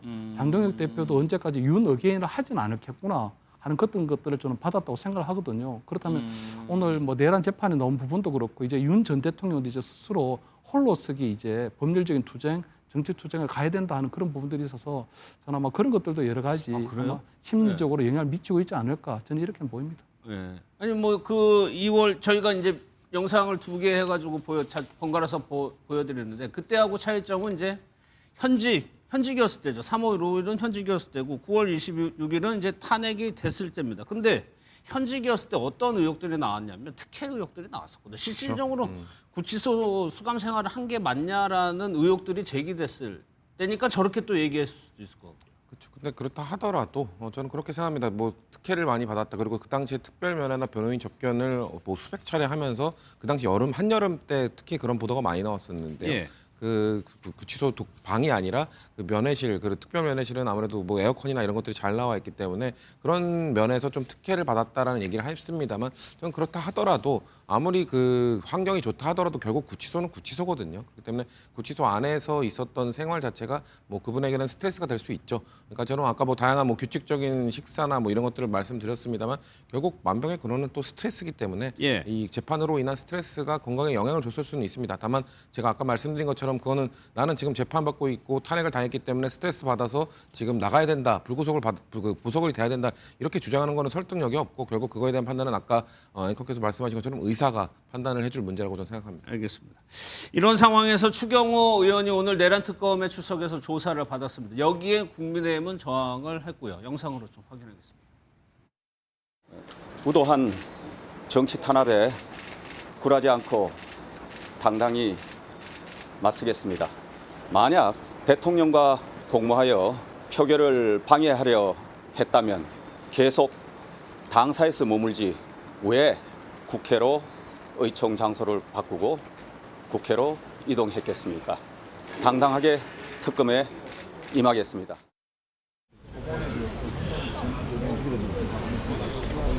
파괴 집단, 불법 특검 해체하라! 특검은 손잡이 없는 칼날을 휘두르며 자신이 죽는 줄 모르고 아직도 무도한 수사를 계속하고 있습니다. 법관들의 양심에 다시 한번 호소합니다. 이재명에 대한 5개의 재판을 속개하기 바랍니다. 보신 것처럼 국민의힘은 상복을 입고 항의 시위를 했습니다. 추경호 의원의 혐의는 이겁니다. 내란 추경 임무 종사 혐의 피의자로 소환이 됐습니다. 그러니까 계엄해제 표결을 할 때 방해를 했다는 건데 물론 추경호 의원하고 윤석열 전 대통령을 보는 국민의힘 시각이 조금 다를 수도 있을 것 같아요. 현역 의원이고 더군다나 당시에 원내대표라는 중책을 받은 사람이 피의자 신분으로 지금 조사를 받으러 들어간 거거든요. 그다음에 저는 좀 이렇게 피의자라고 하는 신분 자체가 조금 문제가 있다고 보이거든요. 예. 왜냐하면 그때 당시 원내대표이긴 했지만 표결 방해 의혹이 표결 방해가 하는 부분들이 범죄 사실이 되려면 적어도 민주당이 과반이 안 되거나 했어야 되거든요. 예. 그다음에 예를 들어 비상계엄 해제를 만약에 해결하려면 적어도 민주당이 과반을 넘어야 되는데 민주당이 그때 170석 정도가 됐기 때문에 예. 표결을 방해하려면 적어도 비슷한 숫자가 국민의 입에 있었으면 표결 방해하거나 또는 본회의장에 대해서 물리적 충돌을 했다거나 하게 되면은 국민의원들이 안 하면 안 되는 거였잖아요. 아닙니다. 그 과반만 넘으면 되기 때문에 민주당이 그때 170석이 넘기 때문에 할 수 있는 거는 무조건 아무 상관이 없는 거거든요. 그렇기 때문에 그냥 상관이 없었는데도 불구하고 지금 표결을 방해하려고 했다는 부분들. 그리고 두 번째는 비상계엄이라고 하는 것이 좀 다른 사안이긴 하지만 지금 국민의힘이 최근에 들어서 보면 만약에 이 민주당 여당과 합의가 되지 않았던 법률안일 경우에는 거기에 대해서 필리버스터도 하고 또 나중에 법률안 표결을 할 때 다 나가버리거든요. 예. 그렇다면 그런 것들도 그러면 예를 들어 법률안에 대해서 표결을 하지 않으면 그것도 표결 방해냐 이런 부분들 성립할 수 있기 때문에 저는 비상계엄에 단순히 참석하지 않은 부분들은 저는 뭐 그 부분에 있어서 여러 가지 뭐 그때 당시 상황을 뭐 점검해야 된다든가 하는 이런 부분들이 있지만 표결 방해라고 하는 그런 예. 직접적인 혐의를 부여하기는 좀 곤란하지 않느냐. 다만 저는 아직까지는 국민의힘에서 얘기하는 것처럼 이것이 정치 탄압으로 보기엔 좀 곤란한 것이 어쨌든 방금 얘기한 것처럼 이 추경호 원내대표가 당시 윤석열 전 대통령과 통화를 했고 통화하고 난 이후에 본회의장과 당사를 왔다 갔다 하지 않았느냐 하는 예. 그런 부분에 있어서 국민적 의혹이 있기 때문에 오히려 오늘 당당하게 특검에 나가서 그 사실관계를 좀 분명하게 해주면 오히려 국민적 의혹을 털어낼 수 있는 예. 좋은 계기가 된다. 근데 이런 부분들도 보면 그 표결 방해했다는 피의자의 신분으로 소환을 했기 때문에 예. 이런 부분들도 결국 국민의힘에 대해서 내란 정당 어떤 프레임을 세우고 내란 국민의힘을 죽이게 하려고 하는 것이 아니냐 그런 예. 차원에서 그냥 정치 탄압을 넣는 분이거든요. 그렇기 때문에 저는 특검에서 어떤 법의 잣대를 들이댈 때 추경호 전 원내대표에 대해서도 그때의 사실관계를 정확하게 파악하고 난 이후에 어떤 피의자 신분이라든가 피의 사실이라든가 이런 것들이 흐리는 것이 좀 맞지 않나 하는 이런 생각이 예. 성취는 부의장 의견 들어보고 민주당 의원만으로 계엄 해제가 가능하다는 건 그냥 결과론적 이야기입니다. 예. 그러니까 그 계엄 해제는 출석 의원 과반이 아니라 재적 의원 과반이거든요. 그렇죠. 예. 그러면은 151명이 무조건 국회에서 계엄 해제하자는 그거에 탄성을 던져야 됩니다. 결과론적으로는 민주당 의원들이 신속하게 국회로 나왔을 갔기 때. 때문에 예. 가능했지만 만약에 지금 그 상황이 민주당 의원들이 정말 지역구에 가 있다거나 거기 갈 수 없는 상황이어서 다 못 갔다면은 그럼 국민의힘 의원들 중에서 다 계엄 해제 투표를 하고 싶은데 추경호 의원의 그 공지 문자 때문에 왔다 갔다 하다가 뭔가 찰선 못한 사람이 있다면 그건 명백한 방해죠. 예, 그렇기 때문에 예. 왜냐하면 그리고 아까 장동혁 대표 본인은 가서 그 당시 추경호 대표 진영이 아닌 친한계 쪽에서 한동훈 전 대표와 함께 국회로 달려가서 계엄 해제 투표했던 분이거든요. 본인이 그렇기 때문에 계엄 해제 투표하는 과정에서 왜 18명밖에 안 왔는지 알 겁니다. 국민의힘 의원들에 대해서 한동훈 전 대표가 그 국회로 가자고 했음에도 불구하고 왜 그렇게 초라한 인원밖에 못 왔는가 본인이 알 거거든요. 그렇기 때문에 예. 본인 한동훈 전 대표 그리고 특검의 그 참고인으로 뭐 피의자도 참고인으로 안 갔던 이유도 뭡니까?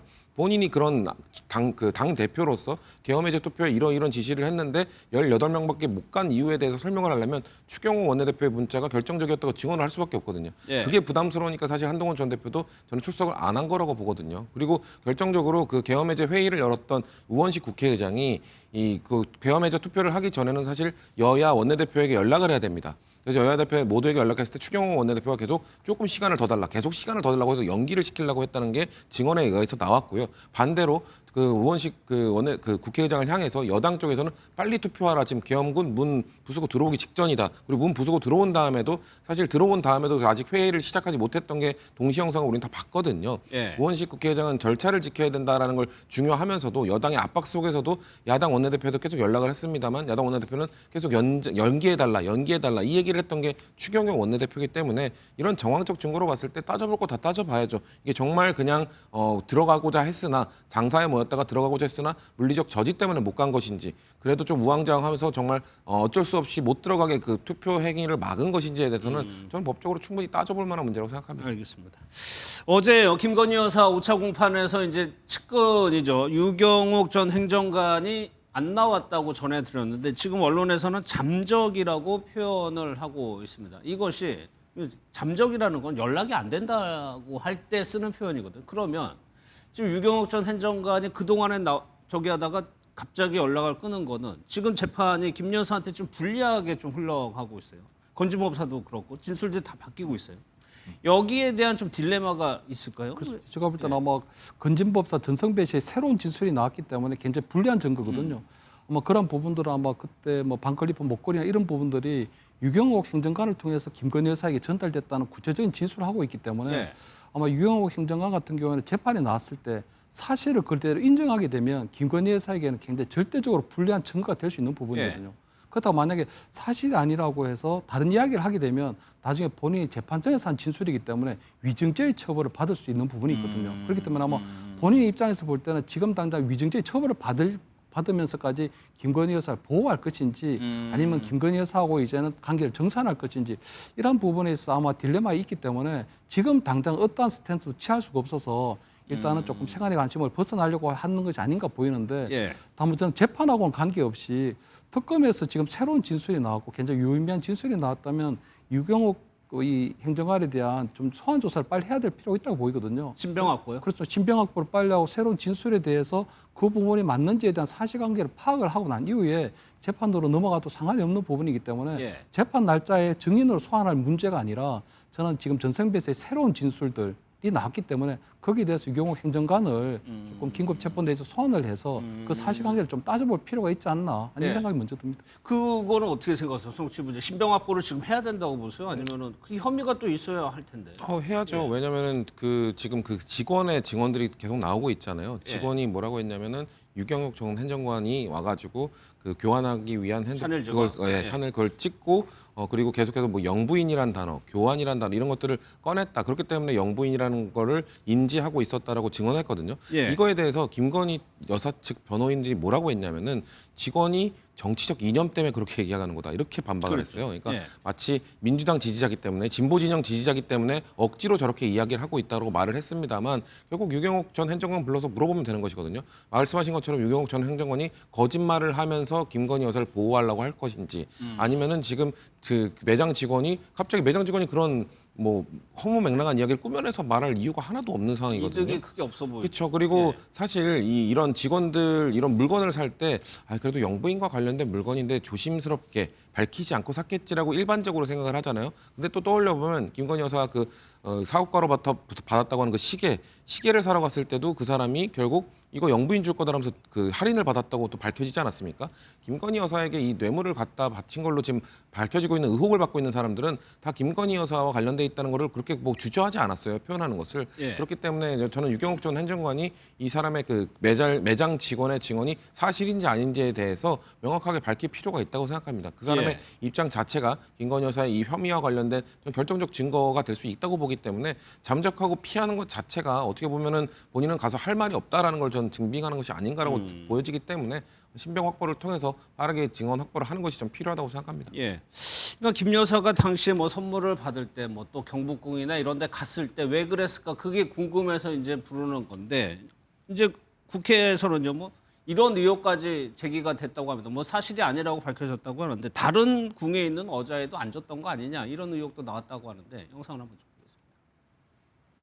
경복궁의 건정전처럼 창덕궁의 인정전도 저기에 들어갈 때도 다 신발 주머니에 구두를 넣고 슬리퍼를 착용을 하는데 이날에 김건희는 구두를 신고 들어갑니다. 구두를 신고. 알지 못하는 사실입니다. 창덕궁 인정전에도 용상 어자가 있습니다. 여기에 김건희가 앉습니다. 우리에게 제보 들어온 내용은 여러분들이 있어요. 양문석 의원은 이제 제보 내용을 바탕으로 질의를 했는데 국가유산청에서는 아닌 걸로 확인이 됐다라고 밝혔다고 합니다. 그런데 이게 좀 문제인 것이 지금 이거에 대한 조사가 필요한데 국가유산청이 전수조사하겠다고 하긴 했습니다. 그런데 이것이 그 청에서 자체 조사, 전수조사하겠다는 결국 그냥 감사하겠다는 거거든요. 감사하는 것 수준에서 이게 전말을 파악할 수 있겠느냐는 좀 의문이 들어요. 그래도 일단은 뭐 그 창덕궁이나 이런 데 가는 거 보면 그 출입 기록이 다 나와 있었기 때문에 그 의혹들이 그대로 사실로 나오는 부분이니까요. 저는 아마 그런 부분들이 전수조사를 하게 되면 적어도 김건희 여사가 당시 어디 국가유산을 어떤 권리가 없는데도 불구하고 어떤 권한이 없이도 어떻게 출입했나 하는 부분들이 조금 세세하게는 조금 밝혀져야 어디를 어떤 방식으로 출입했는지 이런 부분들이 좀 세세하게 밝혀질 필요가 있다고 좀 생각이 되고 다만 저는 지금 확인된 사실 이외에 양문석 의원이 국회에서 하는 이런 것들은 조금 무차별적인 근거 없는 의혹으로는 좀 보이거든요. 왜냐하면 방금 얘기한 것처럼 창덕궁에 들어갔을 때 구두를 신고 들어갔다 그러는데 거기는 마루로 되어 있기 때문에 구두를 신게 되면 미끄러 자빠지게 돼 있는 거거든요. 그렇게 되면 구두를 신고 들어갈 수가 없는 거죠. 마루 바닥에는 무조건 슬리퍼를 신고 가는 모습들이 별로 좋게는 보이지 않는데 구두를 신고 그 마룻바닥에 들어갔다가는 한 걸음 올릴 때마다 넘어질 가능성이 높기 때문에 저는 뭐 그런 것들은 조금 근거 없는 걸로 보이고 또 창덕궁에 갔을 때도 의자가 있으니까 가서 앉았는 거 아니냐 그러는데 지난번에 창덕궁 같은 경우에도 보면 그냥 이배용 전 국가교육위원장 옆에서 권유하니까 마지못해 좀 올라간 걸로 나오거든요. 그렇다면 이번에 그 창덕궁 갔을 때 보면 그런 부분들이 있어서 누가 권유가 없었다면 굳이 의자에 2번, 3번 올라갈 일이 없었기 때문에 저는 양문석 의원들 굉장히 조금 국민 관심을 끌기 위한 좀 근거 없는 의혹을 조금 제기하고 있는 것이 아닌가. 그렇다면 이런 것들은 김건희 여사가 어떻게 국가유산에 들어가서 사실상 무단으로 여러 가지 그런 부분들을 한 부분에 있어서 실체를 진실을 파악하는 데 있어서 굉장히 혼란을 주고 여러 가지 좀 우스거리만 되게 되는 그런 상황이 되는 부분도 있거든요. 그렇기 때문에 그런 좀 근거가 없는 그런 의혹 제기는 조금 불필요하다. 이런 것들은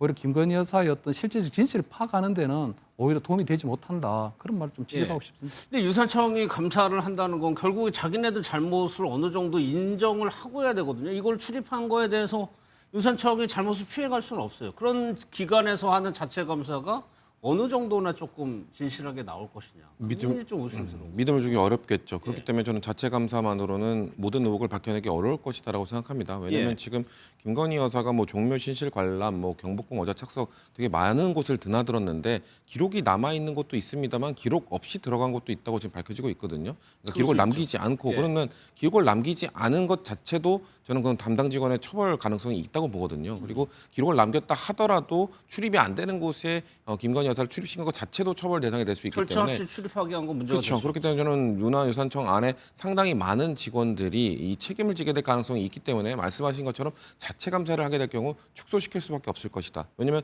결국 그 감사를 통해서 결과로 본인들이 처벌을 받게 될 거고 본인들과 함께 일했던 본인 식구들에 대한 처벌을 정하는 것이기 때문에 아무래도 국민들이 느끼기에는 과연 명백하게 다 밝혔을까라는 의혹을 가질 수밖에 없는 것이거든요. 예. 그렇기 때문에 저는 외부 감사가 됐든 어떤 수단을 통해서 국민들이 좀 명명백백히 밝힐 수 있는 뭐 저는 교수님께서 말씀하신 것처럼 뭐 근거 없는 것들 계속해서 막 의혹 제기하는 거는 좀 불필요하다고 봅니다만 그래도 어느 정도 제보나 이런 것들이 있다면 사실 이런 것들 어저에 앉았다는 것도 사진 제보나 이런 것들을 통해서 밝혀진 거잖아요. 그렇기 예. 때문에 다양한 제보들에 대해서는 유산청이 됐든 제가 말씀드린 것처럼 유산청이 자체 감사하기에는 신뢰 회도를 확보하기 어렵기 때문에 외부 기관이 됐든 다양한 제보들에 대한 모든 제보를 다 확인해야 되는 저는 필요성이 있다고 보기 때문에 예. 무조건 의혹 제기를 뭐 음모론이다, 흐트러뜨린다 이렇게 지적하기보다는 어떻게 어떤 방식으로 이거를 명명백백히 다 밝힌 것인지에 대한 방법론을 이야기하는 것이 필요하다고 생각합니다. 근데 또 하나 또 의문이 드는 것이 가장 좀 궁금한 거는 김 여사가 도대체 왜 이런 데를 갔느냐죠. 왜? 근데 유산청이 자체 조사한다고 해가지고 이거를 밝힐 수는 없잖아요. 그렇죠. 일단 그래도 어디까지 대체 권력 결국 김건희 여사와 관련된 특검에서 들여다보고 아니면은 추가적인 이렇게 개별 별건 수사들은 뭐냐면 김건희 여사가 얼마나 권력을 남용했는가거든요. 예. 그렇기 때문에 권력을 남용한 이유, 저기에 들어간 이유에 대해서는 뭐 다양한 또 의혹, 무속과 관련된 거 아니냐 이런 얘기들도 나올 수 있습니다만 그런 거를 밝히기 위한 조사라기보다는 일단은 권력을 어디까지 남용했는지를 밝혀내고 그와 관련돼서 김건희 여사에게 물어봤을 때 글쎄요, 김건희 여사가 솔직하게 어떤 이 목적 때문에 갔다라고 밝힐지 모르겠습니다만 예. 이거는 나중의 절차지 일단은 어디까지 법을 어겼는지를 들여다보는 게 우선이라고 생각합니다. 알겠습니다. 다음 내용은 이제 계속해서 논란이 되고 있는 최민희 위원장 얘기인데 이게 국회의원의 축의금, 자녀의 결혼식 문제가 계속적으로 논란이 되고 있습니다. 같이 한번 좀 짚어보도록 하겠습니다. 사퇴하세요. 저는 사퇴하셔야 된다고 생각합니다. 진심입니다. 최수진 의원님 그만. 왜 이러세요? 저기 회의장이 협소한 관계로 종합국정감사 기관 증인들이 회의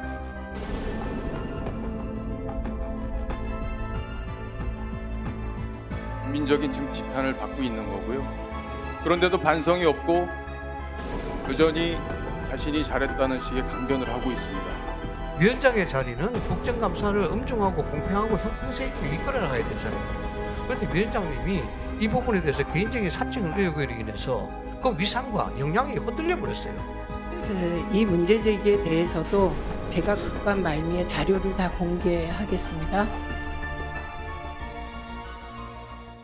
오늘 국감에서의 최민희 위원장의 입장까지 봤는데 지금 최민희 의원은 이제 국감이 다 정리 끝나고 나면은 사실관계를 확인해 가지고 해명을 하겠다는 거죠. 그렇죠. 해명을 해야겠죠. 그런 입장이고요. 일단 국정감사가 이게 상임위원장인 본인 때문에 국정감사 본연의 역할을 못하는 거에 대한 좀 미안한 마음도 전 충분히 있을 수 있다고 보고요. 예. 그렇기 때문에 의혹 해소에 대해서는 본인이 지금 최민희 위원장이 좀 비판을 받는 거는 무슨 뭐 법적 책임이나 이런 것보다는 도의적 책임.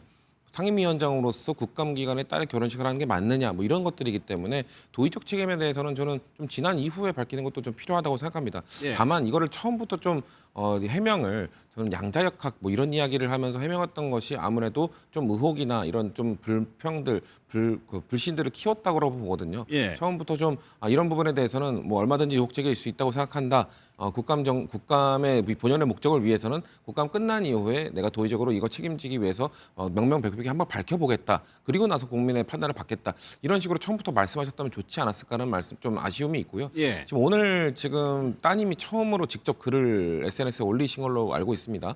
따님은 일단 결단코 나는 결혼식을 두 번 한 적이 없다라고 밝혔고요.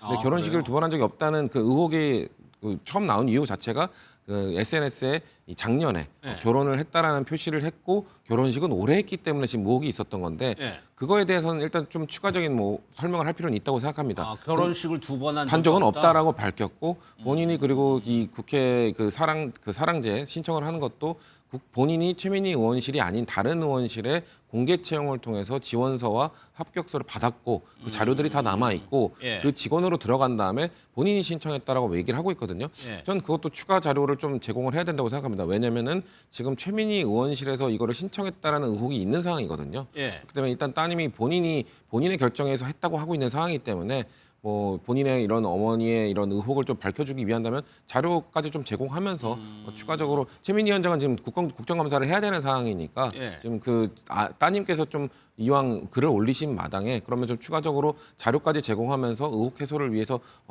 풀어드리는 게 맞다. 예. 그냥 말만 하고 그냥 양자역학 얘기하고 말을 안 하는 건 의혹을 키울 수밖에 없는 것이거든요. 그래서 예. 오늘 따님이 일단 글을 올린 거는 잘했다고 봅니다만 추가적으로 근거 제시를 하시는 게 좀 필요하다라고 생각합니다. 그러면은 추가적으로 사실관계에 대해서 해명이 나올 수도 있겠네요. 그래서 뭐 저는 사실관계보다도 지금 최민희 위원장이 좀 문제가 있는 게요. 이게 이제 그러니까 딸의 결혼식이기 때문에 모두로부터 축복을 받은 그런 결혼식이 돼야 되는데 예. 아마 최민희 위원장이 청첩장을 돌린 얘기가 나왔거든요. 그렇다면 논란이 됐다면 저는 제 같으면 만약에 최민희 위원장이 정상적이라면 딸의 결혼식에 환을 받지를 않고 축의금을 받지 않으면 되는 거거든요. 예. 근데도 불구하고 아마 청첩장에 돌리고 국감기간 중에 국회에서 피감기관에게나 아니면 다른 기관의 기업에 대해서 청첩장을 돌리고 이렇게 결혼식을 하는 것이 맞느냐 예. 부적절하다는 그런 논란이 있는데도 불구하고 결혼식을 강행을 하는데 그때 하환을 거절하지 않았고 축의금을 거절하지 않았거든요. 그러다 보니까 결국은 아마 최민희 위원장 결국은 이런 국감 기간 중에 아마 그 청첩장을 돌린 건 결국은 돈을 받기 위한 재테크 예. 수단이 아니냐는 그런 논란이 나올 수밖에 없는 부분이거든요. 그렇기 때문에 저는 아마 그 결혼식을 준비하는 과정에서도 보면 본인이 뭐 양자역학을 공부하느라 딸의 결혼식을 챙기지 못했다고 하면서도 또 실질적으로 볼 때는 그 결혼식장을 예약하는 건 본인의 어떤 그 국회 내 컴퓨터 아이디로 예. 예약을 하고 했기 때문에 저는 아마 그런 여러 가지 해명 과정에서도 보면은 국민들이 이 부분을 도저히 용납할 수 없는 그런 상황이 돼 있다고 보이거든요. 또 나중에 보면 축의금을 받고 난 다음에 그것을 또 일부 돌려주는 거를 또 저는 카메라 기자들한테 잡혔는데 저는 아마 그런 것들을 아마 그 상임위원장석에 앉아서 보내게 되면 당연히 주변에 둘러싼 취재 기자들이나 사진 기자들이 찍을 걸 저는 알고 있었다고 보이거든요. 예. 그렇다면 저는 아마 전체 받은 축의금 중에 일부만 돌려주는 그런 퍼포먼스를 통해서 결국 본인은 결국 다 축의금을 받은 걸 돌려준다고 하지만 예. 사실 일부만 돌려주고 나머지 축의금은 또 그대로 챙기려고 하는 게 아닌가 하는 이런 의혹까지도 나오고 있는 상황이거든요. 그렇기 때문에 저는 이번 최민희 위원장의 딸 결혼과 관련한 논란에 있어서는 그러한 얘기가 나왔을 때 본인이 그런 부분에 있어서 깨끗한 결백을 준비하고 하려고 했다면 결혼식 당일날 하환도 안 받고 예. 축의금을 안 받았으면 아무런 일도 없이 모두의 축복에 속에서 넘어갈 수 있는 결혼식이었는데도 불구하고 본인이 그 둘 다를 받았기 때문에 그 이 부분은 사안이 뒤에 안 한번 되는 짚어볼게요. 부분이- 국회의원들의 그 자녀 결혼식에 대해서 한번 짚어보고 최민희 의원이 해명을 하겠다고 하니까 그 부분까지도 뭐 해명이 되는지 한번 지켜보고. 근데 민주당 내에서 지금 뭐라고 그럴까? 약간 조금 이거는 어떻게 해석을 해야 돼요? 정청래 대표가 전화를 걸었다는 거 자체만으로도 무슨 의미가 있는 거다라고 해석을 그렇게 얘기하던 박수현 대변인은. 왜냐면 정청래 대표가 웬만하면 이런 일에 좀 나서지 않잖아요. 최대한 좀 그래도 자당 의원들에 대한 보호나 이런 것들 입장을 좀 존중해주는 편인데 예. 전화를 걸었다는 사실 자체를 대변인 수석 대변인을 통해서 밝혔다는 것은 저는 그래도 정청래 대표가 좀 최민희 위원장에게 적극적으로 좀 해명해야 될 필요성에 대해서 언급을 한 거라고 좀 봅니다. 아까 말씀드린 것처럼 예. 뭐 양자역학 공부하느라 딸의 결혼식을 전혀 몰랐다라고 말하는 것, 딸의 결혼식을 다른 소식을 루트를 통해 알았다는 것 이런 것들은 사실 국민들로 하여금 공감을 얻기 참 어려운 부분이거든요. 예. 그렇기 때문에 제가 말씀드린 것처럼 좀 적극적으로 해명을 해야 되는 부분이 있고 그것이 국정감사 기간이라 곤란하다면 이후에 하겠다는 선언이라도 해야 되는 것이고 또 그리고 해명이 된다 하더라도 아까 교수님께서 지적하신 부분들 그래도 아무리 뭐 법적으로 문제가 없다 하더라도 뭐 절차적으로 문제가 없었다 하더라도 국정감사 기간에 화한 거절, 뭐 축의금 거절 이런 것들을 명백히 밝히지 않고 진행한 것 자체가 문제 아니냐 그런 도의적 비판에서 또 자유로울 수가 없어요. 그렇기 예. 때문에 그런 부분들은 또 국민들이 상당히 민감하게 받아들이시는 부분이잖아요. 왜냐하면 상임위원장이 피감기관으로부터 축의금 화환받는 거는 일종의 또 갑질로 비춰질 수 있는 부분이기 때문에 예. 상당히 예민하고 신중하게 다뤄야 되는 부분이기 때문에 정청래 대표도 그런 차원에서 이거 너무 가볍게 보지 말고 신중하게 좀 접근해라. 그리고 좀 적극적으로 대응해야 된다라는 좀 주문을 하신 거라고 생각합니다. 예.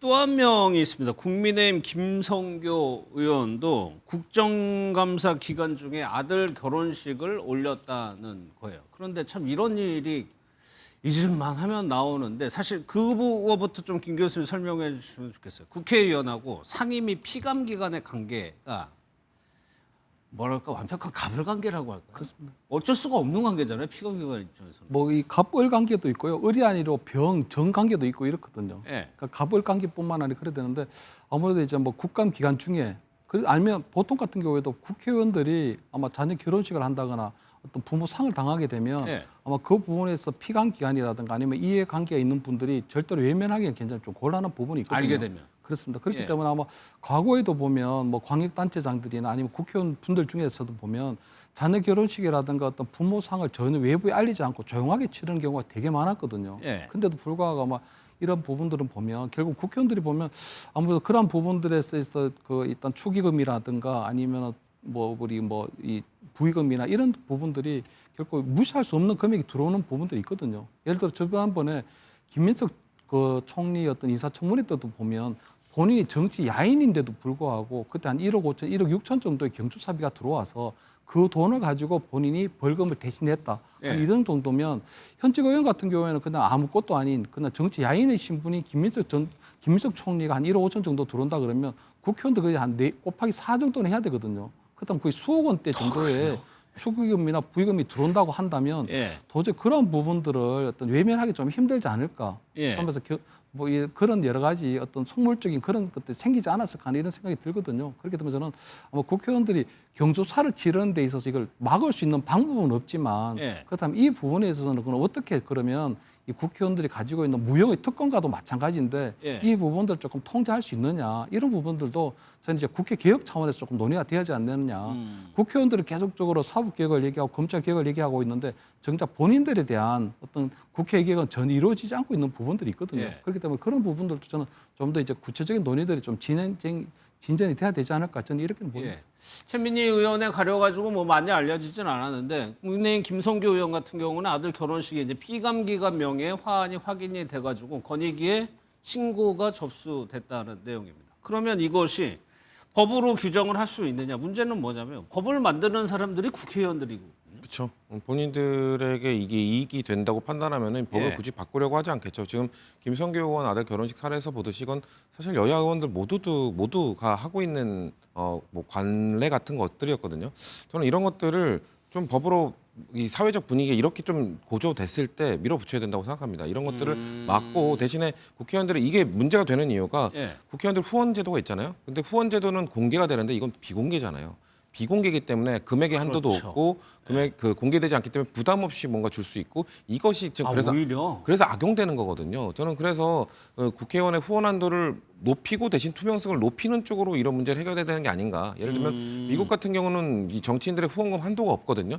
대신에 100% 투명하게 공개를 합니다. 우리나라는 투명성 정도가 미국보다 떨어지는 대신 1인의 한도도 제한되어 있고 예. 그리고 후원을 할 수 없는 사람의 한도도 제한되어 있고 이런 것들이 다양하게 제약들을 많이 하고 있기 때문에 차라리 그런 후원 한도를 풀어주면서 이런 경조사와 관련돼서 은밀하게 이루어질 수 있는 부분들은 법으로 저는 아예 막아버리는 게 오히려 국회의원들 입장에서 억울할 수 있죠. 아니 나는 그러면은 아들이나 자들 결혼할 때 이런 것도 못 받느냐. 일반 친구들한테 받으라는 거죠. 근데 이렇게 자기 관계 있는 사람들한테는 철저하게 구분하고 그 사람들한테 뭔가 받고자 한다면 철저하게 공식적인 루트, 투명한 루트를 통해서 후원의 루트를 통해서 받아야지 예. 이렇게 비공식 루트로 하게 되기 때문에 문제가 되는 거고 그렇기 때문에 뭐 검은 돈이다, 은밀한 돈이다. 굳이 또 그 검은 돈이라고 이게 뭐 불법 정치 자금도 아닌데 약간 편법 같은 거잖아요. 그렇기 때문에 이런 부분에 대해서는 명확히 할 필요가 있다. 예전부터 말씀하신 것처럼 김민석 총리의 청문회 때나 늘 과거에 청문회 때만 받아 나왔었거든요. 그러면은 이럴 때 좀 문제가 됐을 때 정말 저는 국회의원들이 국민 눈높이에 맞는 본인들의 기득권을 내려놓고 싶다면 이럴 때 누군가가 이거 여야가 합의해서 이런 식으로 방향을 전환하자. 예. 제가 말씀드린 것처럼 이런 쪽으로 투명하게 하면서 뭐 후원 한도를 늘리는 대신에 이거를 금지하자. 이런 식으로 낼 수 있는 용기 있는 사람이 필요하다고 생각합니다. 예. 실제로 과거에 보면 이것이 행동으로까지 이어질지 모르겠는데 과거에 보면 축의금 금지법이라는 게 발의된 적이 있었어요. 그러니까 결국에는 이루어지지 못했다는 거거든요. 그렇습니다. 그게 아무래도 무형의 특권에 가까운 거거든요. 그러니까 우리가 예. 국회의원들을 볼 때 면책 특권이라든가 불체포 특권 같은 유형의 어떤 특권들도 있지만 사실은 국회의원직을 이용해서 가장 크게 또 혜택 볼 수 있는 무형의 특권이 또 그 부분에 있기 때문에 예. 그런 것들에 대한 논의는 잘 이루어지지 않고 있는 부분이 있고요. 또 한편으로 볼 때는 국회의원들이 이번 국정감사에서도 보면 욕설이라든가 뭐 여러 가지 막말 파문이나 이런 부분들이 있었는데 그런 것들을 징계하기 위해서는 국회윤리위원회가 구성이 돼야 되거든요. 그런데 예. 국회윤리위원회도 지금 현재 구성이 되지 않고 있다는 것은 결국은 본인에 대해서는 굉장히 솜방망이 처벌을 할 수밖에 없는 부분들이 있거든요. 그렇게 되면 아까 알겠습니다. 말씀드린 것처럼 예. 그런 국회 개혁이 이제 좀 논의될 시점에 왔다. 오늘 내란 재판에 윤 전 대통령 출석했는데 영상이 공개가 됐다고 합니다. 좀 볼까요? 예. 출석을 해주십시오. 다시 한번 강조합니다. 지난 기일에는 박성아 정보 변호사 출석했습니다. 예, 알겠습니다. 확인했고요. 예, 피고인 오늘 출석.